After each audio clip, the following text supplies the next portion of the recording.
ప్రియ సహోదరి సహోదరులారా, మన జీవితంలో మరి ప్రపంచంలోనే అతి ప్రెషియస్ పర్ల్ ఏంటిదంటే మనం ఎన్నో రకాలుగా చెప్తామండి. మరి అతి ఇంపార్టెంట్ అయినది ఏంటిదంటే ఎన్నో చెప్తామండి. ఒక మెర్క్యూర్ అనో, లేకపోతే ఒక పర్ఫ్యూమ్ అనో, ఒక గోల్డ్ అనో, ఒక సిల్వర్ అనో, అంతకంటే ఎక్కువ కూడా ఇంక ఏమే ప్లాటినం అని చెప్పవచ్చు. కానండి, మరి మన ప్రభు సన్నిధిలోకి వచ్చి అతి ప్రెషియస్గా మరి అతి ఇంపార్టెంట్గా అనుకున్నది ఏమిటంటే ప్రభు దగ్గర మన కన్నీరుని ఎలా కార్చి ప్రార్థన చేస్తూ ఉన్నామో మనం ఒక్కసారి ఆలోచించుకోవాలండి. కీర్తన 56లో తెలియచేసిన విధంగా నీ కన్నీటినంతా కూడా సీసబుడ్డులో భద్రపరచువాడు మన ప్రభు అండి. మరి నీకు ఏదైనా అవసరమైతే అమ్మ దగ్గరకో నాన్న దగ్గరికి వెళ్ళి అడుగుతావు, వారు తిడితే ఏడుస్తావు, లేదా వారు కొడితే ఏడుస్తావు. ఎవరైనా ఇష్టమైన వారు ఏదైనా అంటే బాధపడతావు లేదా ఏడుస్తావు. మరి నీకేమైనా కావాలి అనుకుంటే అమ్మ దగ్గరికి వెళ్తావు, ఆకలి అయితే అమ్మ దగ్గరికి వెళ్తావు, అవసరం కావాలంటే నాన్న దగ్గరికి వెళ్తావు, ఇంకా ఏదైనా కావాలంటే స్నేహితుల దగ్గరికి వెళ్తాము, అవసరం తీర్చుకుంటాము.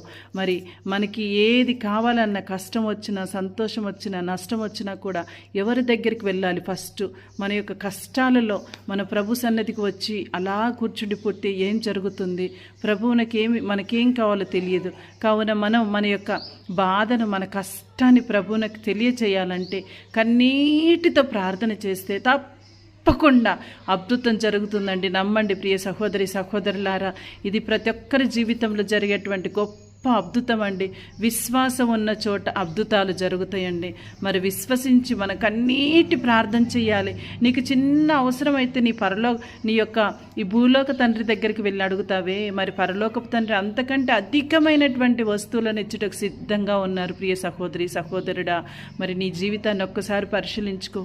ప్రభు ముందు నీ కన్నీరును ఆపకుండా నువ్వు అడిగినట్లయితే తప్పకుండా నీకు అద్భుత రూపంలో ఎన్నో ఇవ్వటానికి సిద్ధంగా ఉన్నారు. నీ ప్రతి అవసరాన్ని కూడా తీర్చుటకు మన ప్రభు సిద్ధంగా ఉన్నారు.